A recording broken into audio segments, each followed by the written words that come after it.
Yeah, I That's a noticed good and thing. it was up there pretty good. So it's that makes for a nice week of training up there. Most of the time it's sleeting or snowing. Seems like up in that area, but Yeah, but everything goes nice. good. So you've got you had a 2 day, I guess, on Monday and Tuesday. So I had Monday. I had 22 in the classroom, and then we broke them into two teams. Had half of them Tuesday, half of them Wednesday, Okay. and that was in Joliet. And then I left there, got here last night to Dundee, and this is a 2 day. And then I'll head back home tomorrow afternoon. All right. But that you could see the racetrack from there, huh? Yeah, right across the street. It's pretty neat. That's amazing. They don't use it anymore. Yeah, someone spent a lot of money to not use something. I think they had one race there last year sometime, but I don't think it was a NASCAR, but some championship race or something went on. Yeah. But it went good, I guess, for them. Oh yeah. There's a lot of industry back there behind that for sure. Yeah. Wow. IKEA just spread out warehouse after warehouse. Pretty impressive. Yeah, it's quite quite a place up through there. Um, let's talk a little bit about what you got coming up in a couple weeks. Yeah. So we've got an open enrollment, and we still have plenty of slots. It's very similar to the class that I'm teaching up here, and one of the really cool things is you're going to be there. So looking forward to spending some time with you. And if someone wants some knowledge as far as chainsaw operation, there's going to be a wealth of knowledge there. David Breeden and you, Tim, and I'll be there. The little bit of knowledge I have, and but yeah, 3 day open enrollment. We have lodging and some great trees to cut. So I'm hoping we fill some slots, and it's going to be a good time. Yeah, we've got I think about 8 or 9 of last year and this year. A mixed group from the Legacy Instructors Program, so Yeah, it's going to be a fun 3 days up there for sure. yeah. Meeting of the minds. David and I we had the first session that we did for 2024. We were over in Kingston, Georgia, and we had Georgia Tree Masters. We had 5 or 6 from their crews, and then we had 5 participants from I had Asheville, North Carolina. Had one from Georgia. Had Colorado. Wow. Had another one from Louisiana. So we had quite a. I mean, one from I think Michigan. Hmm. It's either Wisconsin or Michigan, and we had a lot of experience. Had a retired fireman and had one of the Samaritan's Purse site directors, and so it went very well. It was a windy three Yeah, days though. I tell you. makes it fun. Yeah, yeah. Up there, I've been one time those across the prairie there at Joliet. We were removing. I guess you probably worked on them this time too. There were a lot of them left. A lot of cherry trees. They're turning it into a natural prairie Yeah. restoration there, and so all those wild cherry trees that come up along the edges. I mean, some of them were pretty good size when we first started the training up there 4 or 5 years ago, and I remember the wind blowing like crazy, and the next day it dropped down to I think it was about 16 degrees, and it was snowing like crazy, and those trees were swaying back and forth, but everybody, we were able to actually we had to change directions. We had wind was blowing along the side of the prairie back down to the left side of the tree stand there, and so we were dropping them to that direction, and then the next day it was blowing completely 180 degrees the other direction, and Oh. so we went to the other side. We're felling them back the other way, and so it was quite interesting with the wind up there. And I guess that area up there, not Peoria, but I can't remember. It was one of the little metro areas there. Anyway, that area about 3 years ago, we were taking out some dead ash trees, and the next day the ice storm and windstorm came in, and that's one of the first I've ever had to cancel because of weather. It was Wow. it was nasty. Mm. Yeah, I've had 2 or 3 times where we had a little postponement up there for sure. But it's really good. So we've got we're going to be in Dry Branch. Is that correct? Dry Fork. Dry Fork. Virginia. I knew it had something to do with a tree limb or something there.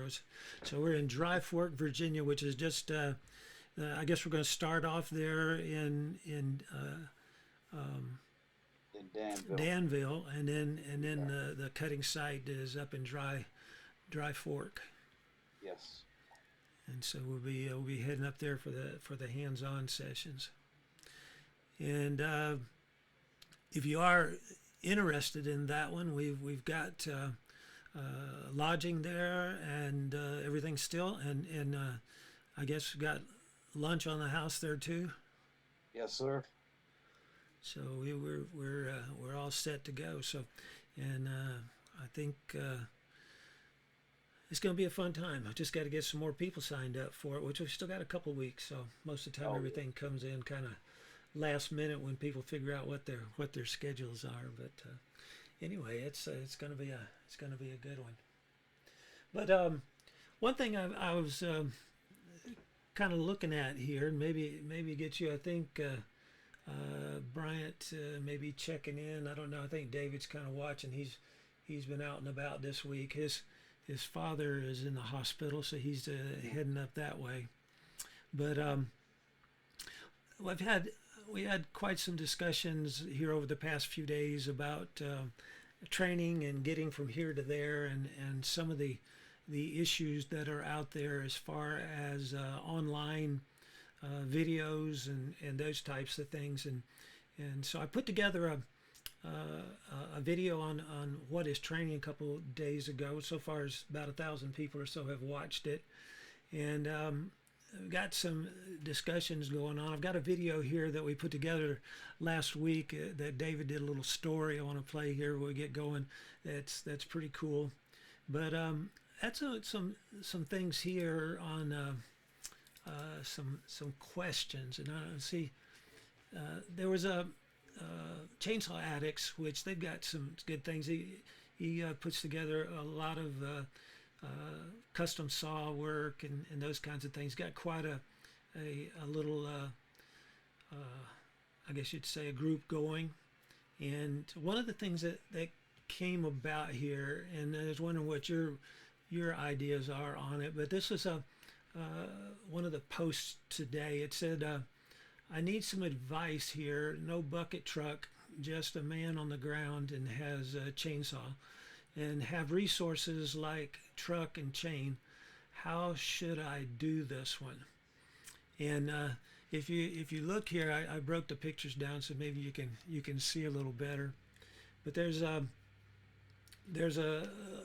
looks like an ash tree or oak tree. Looks like it's been dead for a little while, and it blew over. There's some bark off, and when it blew over, looks like one of the limbs kind of popped off here.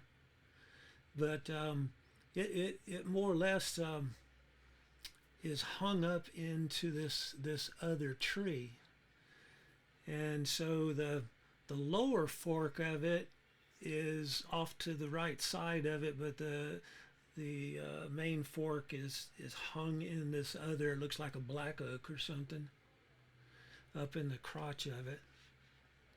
And then this one is it's just a close up of it. It comes back, but you can, if you go back to that first picture, the root ball is here. It's uprooted, and it goes over, I don't know, probably 50 feet, something like that, and then that upper fork is stuck there. And I guess reading through, there was, I don't know, 60 some odd comments when I was looking at it. One of them was, or a couple of them actually, was you should go up and cut the tree that it's hung in. Hmm. What do you think about that, Chris? I don't think I would go and cut the tree that it's hung in. There's a lot of things around the base of it. It doesn't look like you'd have a really good way to escape. And I don't know if I start shaking on that other tree that it's hung in. There's a good chance of struck bys. Yeah, That's kind of the how can you get around that? You know, when you got yeah, the base of it there is just there's all these limbs growing down above you. yeah. And I wouldn't want to get under that. Um, no need to. I mean, I would start at the other end of the tree that's uprooted, cut it loose from the root balls. The first thing I would do, and then just use a notch on the top and undercut and work my way down and make sure I have a good way to get out of there. And cool thing with that notch on the top is it slows kind of the process as the tree folds, Uh-huh. and gives you some time to see what you need to do and stand back. Yeah, I have over the years had acquaintances with a lot of safety and training departments. You know, with the forest industry and logging crews all across the country, and a very common incident actually was struck by is somebody hangs up a tree, and I was watching another one today where and it's wide open to the side. Why the tree went in that direction is because they aimed it that way, and that's the whole thing of directional felling is trying to aim away from the hang up situations. Don't Yeah. don't aim them into another tree unless you have a specific need for that. But what takes place there is that many fatalities over the years I've heard about, and I would say many, there's been a lot of them where the safety guys were saying I had so and so was injured or so and so was killed on this crew because of cutting down a hanger, and more or less people would go up under it and cut the tree that was lodged in. And most canopies, this is a dead tree here. There's not a whole lot of limbs left in the top, but you don't know where this one's going to go down here. But you do have the situation in a full canopy, especially a big hardwood or something that's 30 foot wide. How do you cut that and get out of the way? It's almost impossible to do. You can't run that fast, and when you've got 50 foot of tree and another 50-foot tree that can go over anywhere, and plus you don't know exactly how much weight is loaded on this one, and when you start cutting, which way is it going to go? And now you're up there with a pinch saw, and that's what happened to the one I saw today also was it grabbed his saw. Well, the other tree did bust the other one over, and luckily he still had his hand on the saw, and it came down to the side, to the left side of the tree. But if it would have gone to the other side, it would have smashed him flat. And that's something up in that area you just can't get away from it. But I mean, I've heard many times over the years, and I've been in the woods and guys cutting stuff like that, and the safety guy who was with me, he'd pull a person over and said, don't you? I remember this in South Carolina. He said, you don't like your family? And he said, what do you mean? He said, well, that's a good way to not go back to your family tonight, is to do something like that. Think about how do you get out of the way, and you start to look at all of that weight that's up in this one. Very hard. Now somebody said that would be a perfect one for equipment, and I would have to agree that cabling or grappling or whatever and pulling that back out might be an option. But there has to be a plan there also, because this tree, it may not be as stable as it seems. It's holding this one up, but it may not be too stable. When you grab this end back over here and you start pulling on it, this tree can make it back to the stump. So you gotta make sure you've calculated that height, because I have seen many times where you start pulling this one and now it pulls the other tree over in this direction too. So a piece of equipment would be positive, that would be one way to look at it. But you got to have a good plan on that one to keep the equipment operator from getting hurt. And sometimes it's pretty taxing on the equipment too if you do have a solid tree here. And if you look at this, the canopy on this one's probably lodged through that crotch, and so the more you pull it, the tighter it gets. And very easy to uproot this one or something to break. I kind of like what you were kind of saying is and I've done this hundreds of times. Is first thing I would probably take this broken spire off of it, Yep. and then right in through here as close to the root ball as I could get above ground, because you don't want to be cutting dirt. But you could notch the bottom because that root ball is probably going to try to go back. Or if it is completely disconnected, if you put a notch in the bottom and start down, if it starts to close, you just reverse that and more or less disengage the root ball and let this go down to the earth. And then whatever length that you want as far as logs or you want as far as your equipment can handle, you can go up 10 feet, 12 feet, whatever. And now you've got top compression. And so more or less you notch the top of it, undercut, and allow it to go down. So now you've got another 8 to 10 feet off of it. Or you could do firewood piece as far as that goes. And now as this goes down, you keep going closer to the tree. You get up to this one, you're not having to cut above your head or anything. And it's probably still up off of the ground some.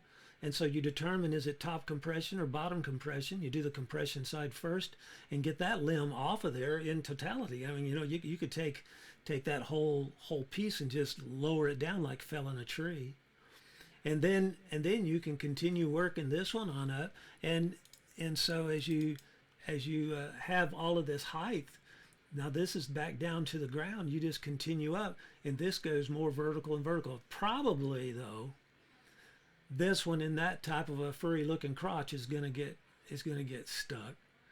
And so you still may not be able to dislodge that to slide back down. But once you get this vertical, then it becomes side lean, doesn't it? In other words, side weight. And so then you can say, okay, I'm going to take this tree down anyway. It's pretty nasty anyhow. And so now you've got weight on this side, and you've got an opening out here. I mean, it didn't seem to be much over this side. But you're able then to directionally fail with this being a heavy side lean in the direction you want it to go. And now you've got escape back out the other direction. And you don't have to worry about anything hitting you. And I don't know why people don't look at that. We kind of think we just close our eyes and start cutting, and that's the safest way to do it. That's what experience would tell you, I guess, huh? But that's something where you've got potential for struck bys, you've got potential for other property damage around, you got equipment damage possibly. And then the safety issues there is just kind of astronomical. So, and we had this week or last week in the training, and one of the questions that came up. I mean, what do you do if you've got a tree that's broken over and that broken piece is 8 feet above your head? I mean, isn't it safest to use a piece of equipment? And I said, well, that is true. Equipment might be your best choice there, but you got to have a plan for that too. But I said, let's go back and take a look at the processes we talked about on a standing tree and a horizontal tree. In other words, a standing tree, we look at any hazards or obstacles. You got to make sure that if you do drop it, that it's not going to hit something else, including you. But you start thinking about looking at height measure or whatever to have a spot wide enough and long enough to place the tree, and then you look at the leans to that, weight as it is, or weighted side lean, forward and back lean, and then your escape route. You need to plan a way to get away from it. If you can't get away from it, that's not too safe of a situation anyhow. And then you look to see, can I be able to control that with a notch and a hinge? And I'll tell you, most wood, it works, so you just have to have a notch that's open enough and a hinge that's thick and thin enough to be able to move. And so you can direction with that and be able to give yourself time and safety. And then how you're going to back cut it. You know, you can use plunge cuts or you can use back cuts to be able to kind of get your timing right so you have time to escape. If it's heavy forward lean, you can bore it and release from the back, gives you a way to get out of there. And if it's a back leaner, you know, then that gives you a place to place a wedge, and then you could use a wedge to lift or either a piece of equipment or a line, tag line in the top, you know, all that kind of stuff. And you don't have to be there cutting while all the movement's taking place. I think that's an important thing in the planning process. So that's a standing tree. And then I said, well, you got to look at it and say, well, that top's broken out of it or it's over to this side. Is that really a standing tree situation or is it a horizontal tree situation? So what would you consider this one, Chris? Would that be a standing tree or a horizontal tree? Between the two. Yeah, it's really a horizontal tree, isn't it? Until you get it standing upright. So you start thinking through that a little bit. That's where then you look to see, you know, are there any overhead hazards or situations where it can come at me? And then you take a look to see, is it going to roll left or roll right, or is there side pressure side to side? Is it going to go up or down when you cut that particular point?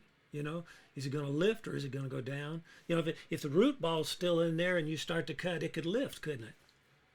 Definitely. If the root ball is disconnected, then, you know, then it was probably going to go down. So that puts your compression on the top or the bottom according to that movement.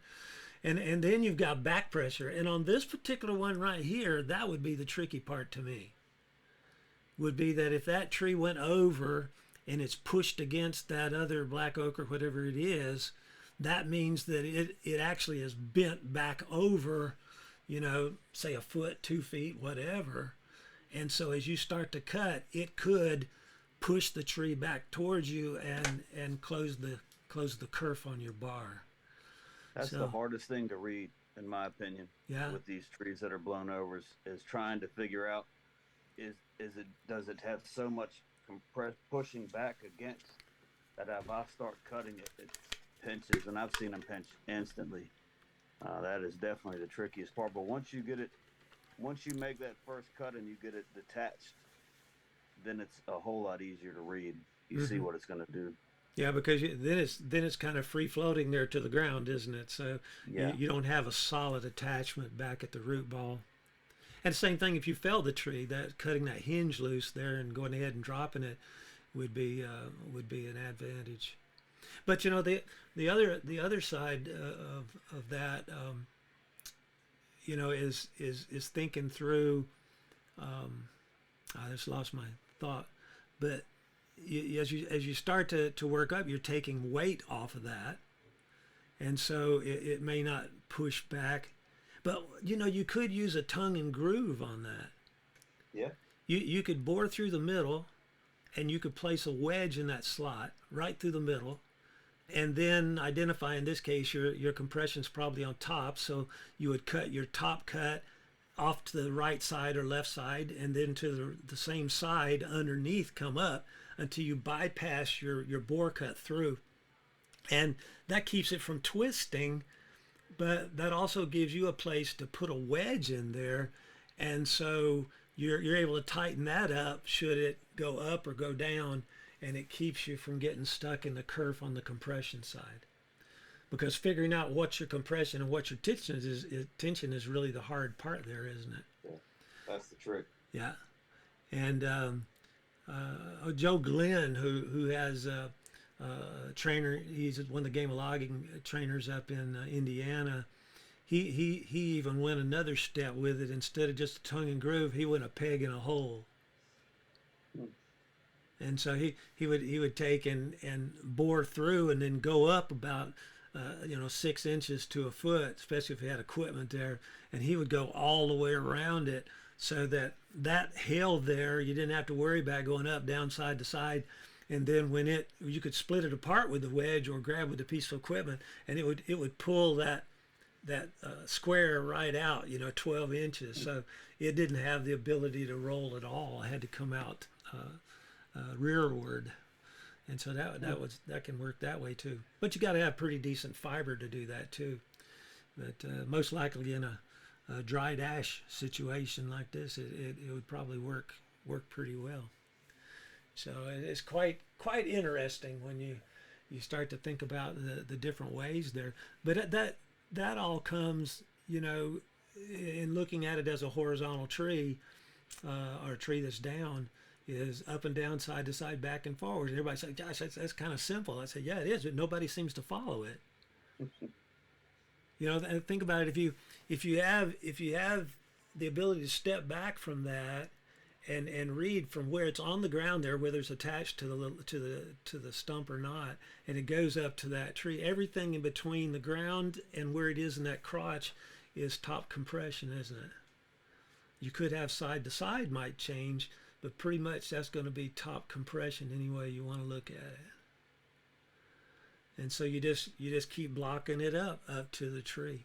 And it's like you were saying a few weeks ago, you had your first on the line training, and they're actually easier taking them off a power line, and that was training for EMCs, electrical membership cooperatives.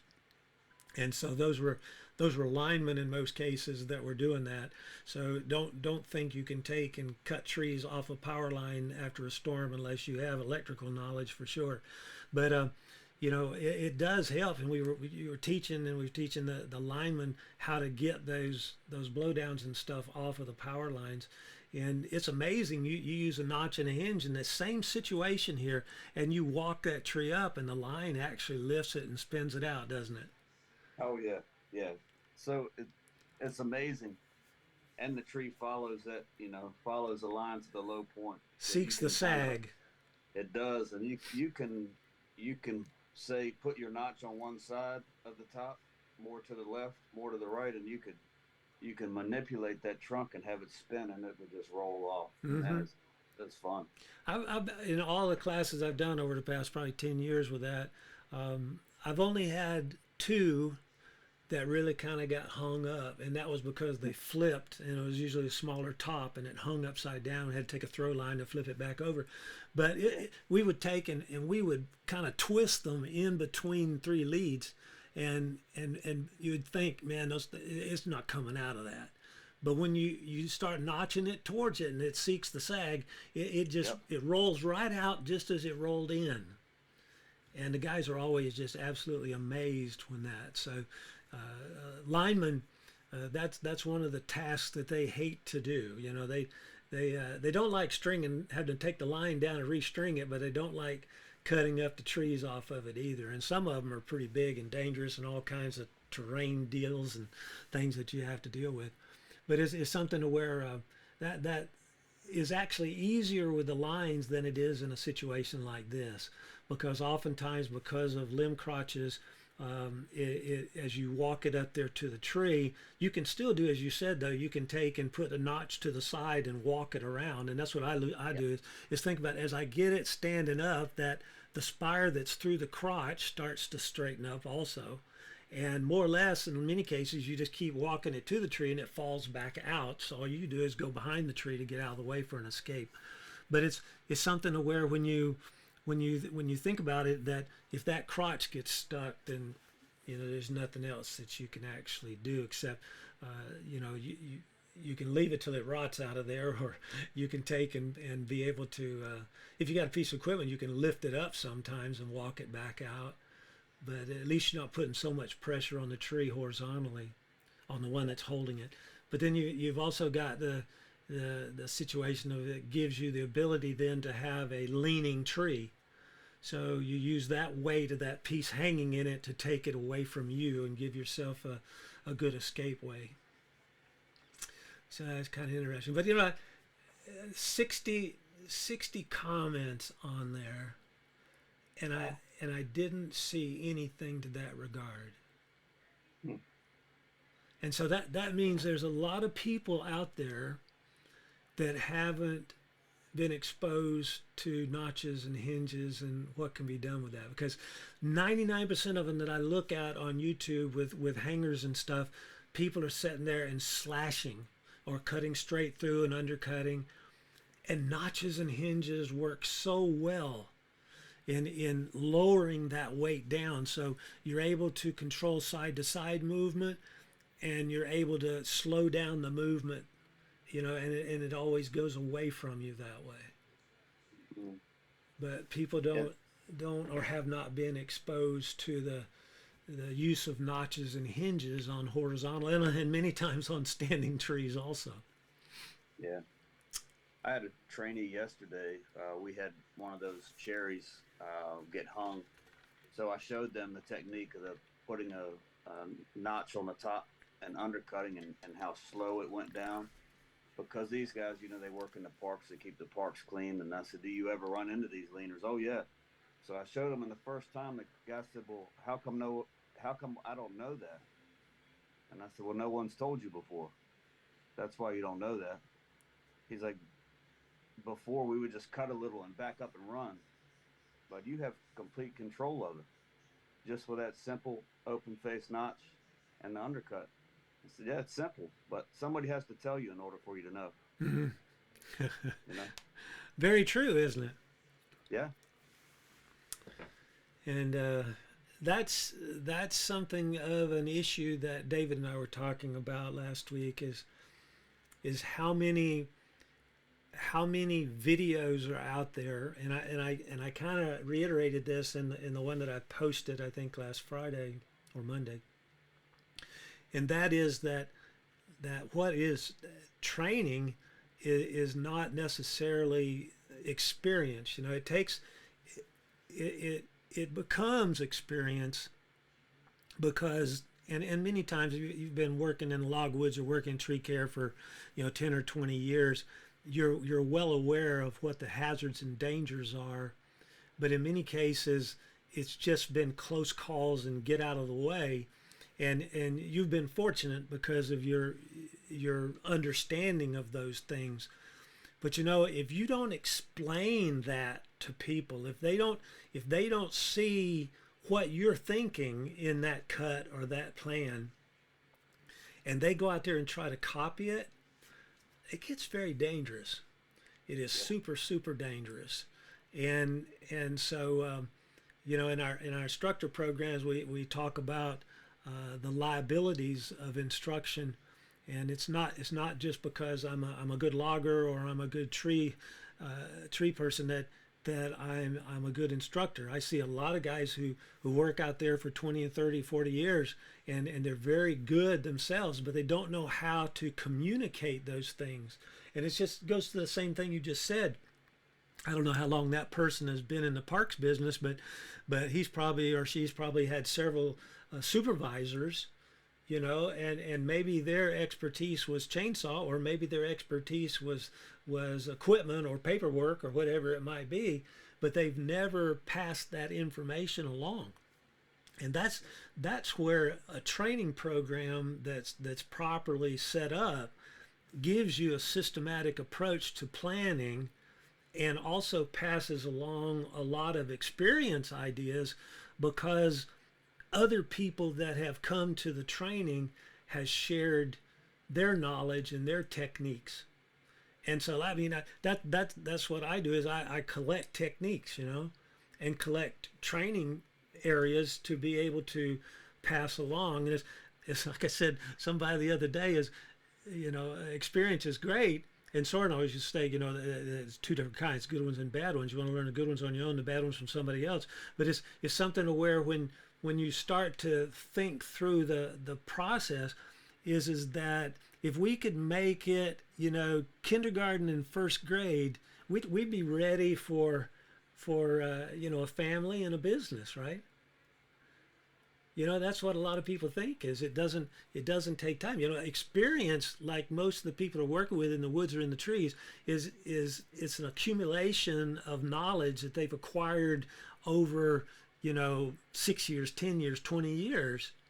Whereas a lot of the training programs today, and it's not just us, it's a lot of different instructor programs out there that more or less give you most of the planning processes and a lot of techniques to where you're light years ahead, and that's the reason why you take those things then in small bits and you put them together, and it doesn't take so long to become experienced, and it helps you to be able to cut down on the risks there, because in a lot of operations where chainsaws are involved, it's the first 6 weeks to 6 months on the job to where someone has a serious injury, and so we try to make it past that, and there's a lot of people that have been, like I say, for many years, but then you talk to them and they still haven't seen things like using a hinge and notch for a horizontal tree.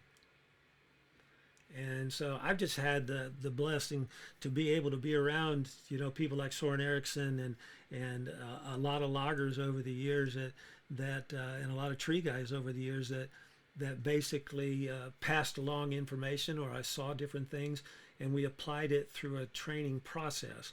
It's not just showing something. It's actually looking at it through a process, and that's kind of the key when it comes down to it. Hey, John Chafin, hope you're doing well. And John was in our game of logging program. He's up in the mountains of West Virginia. He was in one of our programs years ago and competed. He went on to New York and competed. And John's pretty much automated now as far as logging goes. He's got one of those fancy filler bunchers and stuff, but he still uses a chainsaw a good bit. But he was a young fella back in those days. He's old now, but he stays in touch. But it's something where people like John are the ones that have passed along information, and he's taken and passed along what he learned to his crews, and so that's what it's kind of all about. I took your open enrollment class, the same class that we have coming up in Virginia. I took it 4 times, and I had several people say, well, don't you know how to cut trees by now? But I wanted to learn how to train. And the first class I took, you showed me how to cut trees, but every time I was going, I was trying to learn how to get the information from my head to someone else's. Because the organization, God's Pit Crew, and before when I was with the other ministry, one of my jobs was to train people. And I figured out pretty quick that I knew how to cut the tree down, but I didn't know how to get the knowledge from my head into their head. But every time I would come to one of your classes, I would pick up another training technique. I was really watching you. I mean, I love hanging out with you, but the main reason I was going was to try to figure out how do you get the information from your head to someone else's head. And it's a skill to be able to do that, and a lot of people don't have it. Yeah, it's like I was saying, there's a lot of supervisors and company owners and everything that are great, as far as the techniques, but it's something where they can't understand how to pass it along properly in training, Wow. or either they don't have the time to do it. And that's where organizations like Forest Applications and Uproot Trees and Tree Service and Arbor Pro, and then you got North American Training Solutions, Arbor Master, all of these different ones, and there's not that many. Game of logging is still going on in different areas, and those things are still out there. And it's my thing is that we share the information and pass it along to as many people. There's enough people out there operating chainsaws, whether volunteers or full-time logging, that can use the information. And so if I can't do it, I always promote someplace else that can, because that's really the ticket. And Soren always used to be about that. As when he came to the States, he was kind of like, he would talk to different companies and stuff. They'd say, well, we want to do this, but we don't want to tell our competition or whatever. So I said, I don't work that way. He said, in Sweden, where I come from, we share the information and we all learn from each other, because the biggest thing is keeping our industry alive. And when it's chainsaw and stuff, it can be very dangerous. And so you want to make sure that you are passing along every bit of information that you can.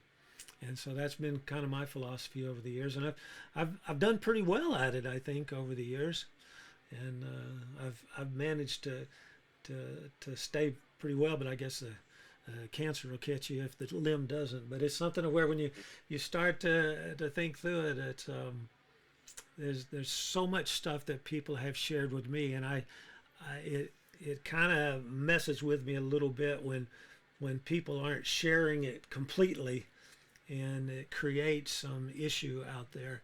And like I said in the video last week, is that if what you're watching does not follow, the basics of your operator's manual of whatever equipment that you're operating, or it doesn't follow industry, like ANSI standards and stuff like that, which all of those are kind of voluntary. And many times, people think, well, OSHA doesn't apply to me. And in many cases it doesn't. Small one-man operations up to three-man operations, those kinds of things, it doesn't affect them. OSHA is for the larger employers, really. But when you take the information of safety and productivity that they're passing along to you, it's good common sense to think through that, of where did that stuff come from and how can I apply it to my everyday work, because the whole concept there is to keep employees and operators safe and to reduce the injuries and fatalities that are taking place. And logging is still first, second, or third, in most dangerous occupations, percentage-wise. It stays up there. And tree care and lawn and landscape and those kinds of things, there's just so many people that the statistics don't show up as well, because you got a lot larger volume of people there. So it doesn't stay up in that 80 percentile of injuries and fatalities, but they're still happening every day. I hear about them just about every day. And so when you start to think through that process, we want to try to keep that from happening. And how do you do it? Well, you follow the industry, you follow what your coworkers and things like that have given you experience to do. And when you're working next to somebody and they got hit in the head, the next time you start to work in there, you're going to think about, I could get hit in the head too. And so you start planning around those things by looking at what the industry and other professionals have come up with. But if you're a professional and you're not looking at those kinds of things, it's just a matter of time to where you're either not going to be up there. I had one thing over the years, and David was talking about it last week. He had somebody contact him that because they're always looking for chainsaw carvers. And I know I used to do some across the country at shows and stuff, and now there's hundreds and hundreds on Facebook and stuff like that. These are real artists that are using a chainsaw, and beautiful work. But David said, oh, this person contacted me and said, I'd really like to see about becoming sponsored, and he sent some pictures and video, and David said, I don't think I can help you. And he said, well, I saw the carver that you have, and they're not nearly as good as I am. Look at these pictures of the carving. He said, that's not the issue. He said, you're never going to get sponsorship when you got flip-flops on and no eye and ear protection, and you're running a chainsaw in shorts. And so you have to think about it that industry-wise, that's common knowledge that people are out there. If you have an incident, let's say you've got a coworker or something that gets hurt, and let's say OSHA or your insurance adjuster or inspector or whatever gets involved in it, that's one of the first things they're going to go to. They're going to go to industry standard, what's out there in the industry and what's out there in your operator's manual and those kind of things that the manufacturers put out. And that's where they draw their information from. That's where you should draw your information from, And I'm not saying you got to go buy $1,000 worth of stuff tomorrow, but it is something that you want to start working it into your budget, because it's common sense that you start to look at those kinds of things. And very, very important that we think through that. I've got a neat little video that I posted today, and I just wanted to put it on here. I don't know if you've seen it or not. It's a story that David tells about a pan, a pot, and it's kind of kind of interesting. Let me see if I can get this up here. I take that down right now, and it should come through. Give me a thumbs up if you've got sound when this thing starts. Whoops, I didn't do it. And he said, honey, he said, you make the best ham I've ever eaten in my life. And she said, well, thank you, honey. He said, let me ask you one question. Why do you cut the end of the ham off before you put it in the pot? She said, I have no idea why I do that, but I grew up watching my mom do that. And he said, when your mom comes over this afternoon, I'm going to ask her. That must be the secret. So her mom comes over and he says, ma'am, you make the best ham that I've ever had in my life. She said, well, thank you. He said, can I ask you one question? You can. Why do you cut the end of the ham off before you put it in the pot? She said, I don't have any idea, but I grew up watching my mom do that. And so I've always done that. He said, well, it's interesting. He said, that must be the secret as to why it's so good. He said, when your mom comes over this afternoon, I'm going to ask her why she cuts the end of the ham off. So this lady walks in and he says, Grandma, he's like, you make the best ham that I've ever had in my life. She said, thank you, son. He said, can I ask you one question? She said, sure. He said, why do you cut the end of the ham off before you put it in the pot? She said, I do that because my pot's too small. So you've got her and 2 generations after her are cutting the end off of the ham, and nobody knows why. They just watched her do it, right? And that's how we learn. She did it out of necessity because she didn't probably have the money to go buy a larger pot. But if somebody needed a larger pot, they just go down to Walmart and do it, right? So why do I, drop start my chainsaw? Why do I walk with the chain brake off? Those are bad habits, but I could have potentially learned those from somebody. And if you learn those from somebody, you're educated enough now to know that that's not safe. But let me take it a step further than that. What if you're out running a chainsaw without PPE on? What if you're doing those things and somebody else is watching you? Somebody's always watching you, right? Whether it's your children that are young or your grandchildren. Y'all saw my grandson. What if he saw me running a chainsaw without PPE? He would think that's the way. Especially if anybody tells him, yeah, your pappy trains people to run a chainsaw. He's going to automatically think I'm an expert, right? It's a huge responsibility. His daddy has the same responsibility, and we all do. Only 2 kinds of experiences, good ones and bad ones. Learn the good ones on your own and the bad ones from somebody else. Yeah, I think that kind of sums it up there just a little bit, because it's something where it's important that we think through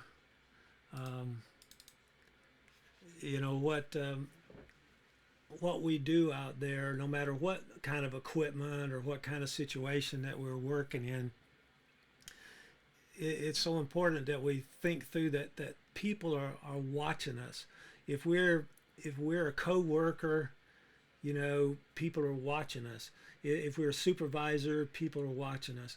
And whatever we do or how we work, it's going to reflect, quite a lot. And we have a responsibility to be able to think about other people's health and welfare around us. And a lot of people don't think about that nowadays, but it's very important that we do. And that old story was one that Zig Ziglar actually told, and David kind of customized it there a little bit, but it's something that he's used that for years, and I think it's a good way to close with what he does in training, and it's pretty cool to think through that process. So many times we do things just because that's the way we've always done it, instead of backing up and thinking about a plan on each one of those situations. So it's kind of kind of interesting, But I want to run down through here just a little bit. I don't know if there's any other questions that's come in. I didn't see anything else pop up there. But I think we've had some good discussions tonight, Chris. I appreciate you dropping by. But one thing for sure, we've got that same program going on in Dry Fork, and that's going to be April 25th through the 27th. So if you think you might be interested, you can contact us at info@forstaps.com, and we'll take and get you the information how to get signed up on it. You can go directly to our e-store and sign up. It's 3 days. It's $8.50 per person, and that's including lunch, and maybe even have some lodging involved if you're from out of state, huh? Yeah. Oh yeah, I got you covered. All right. So that's something there, and like I say, we've got some of the legacy guys coming in, and so it's going to be a great 3 days there, and then after that we've got also Basic Chainsaw 2-hour online, which is more or less going over some things to think about. It's a good refresher for those that have got some experience with chainsaws. But if you're just getting started and you've bought a chainsaw or somebody's giving you one and you want to find out a little bit more about some different techniques and safety and PPE and stuff like that, I've got an online class that's going to be, it's 2 hours, just kind of covers over things, kind of gives you an idea of stuff. And that's going to be April the 22nd. 7 to 9 p.m. is $25 per person. If you have a large group, either you're a supervisor of a crew, or you got a church group that is interested in doing a larger group, you can info me at forestapps.com, and we'll get you set up on that with a discount. So that's so far I've done 3 or 4 of those, and they've all gone very well. Always have some new operators, but I've had a couple experienced ones check in just for some refresher stuff, and they told me they learned some things. So hopefully that's same thing for you if you're interested. And then I've got a saw chain clinic. That's going to be May the 13th. It's from 7 to 8 p.m. and it ended up going about 3 hours, 2.5 hours, the last one I did.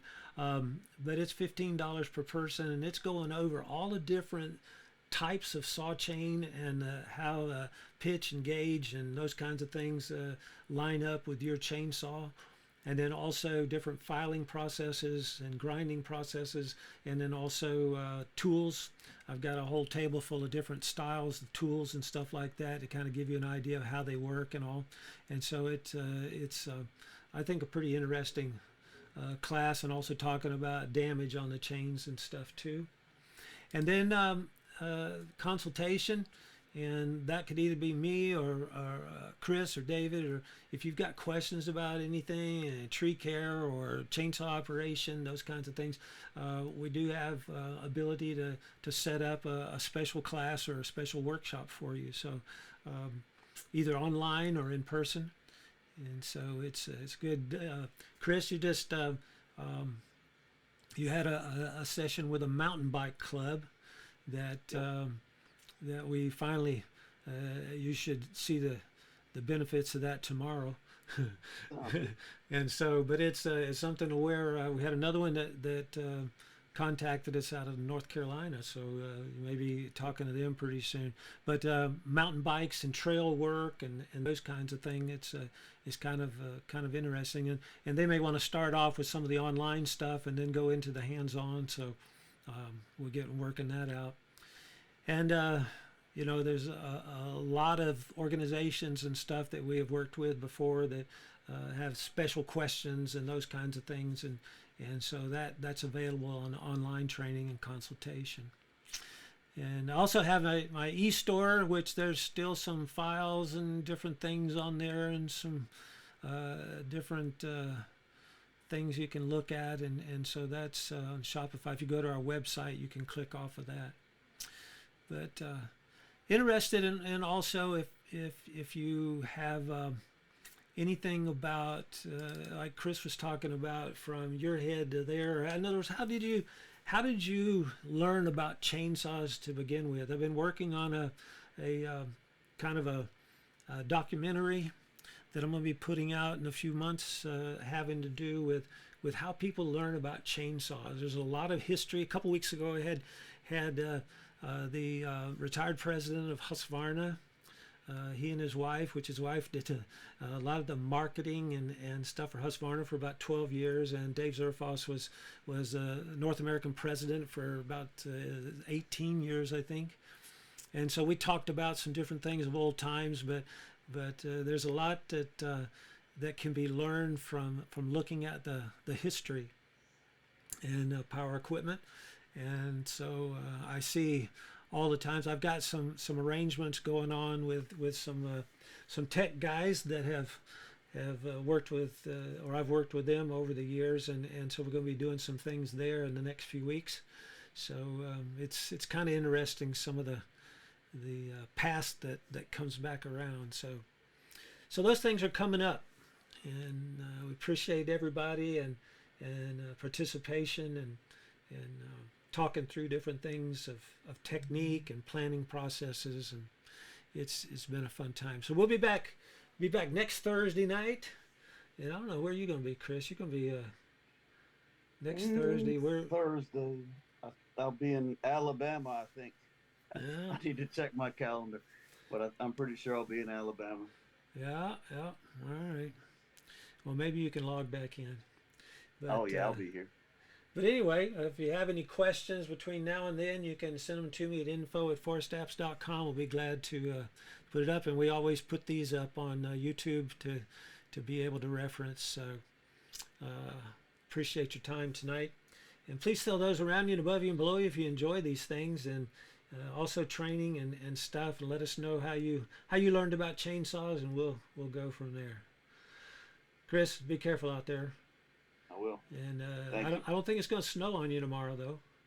No, it's nice. Another nice day. Mid-60s. So. You can't beat training. Day. You can't beat training. It's just the way. I've never had bad weather on training. Well, maybe I have. Thank you, sir. Good night to you. Thank you. Good sawing.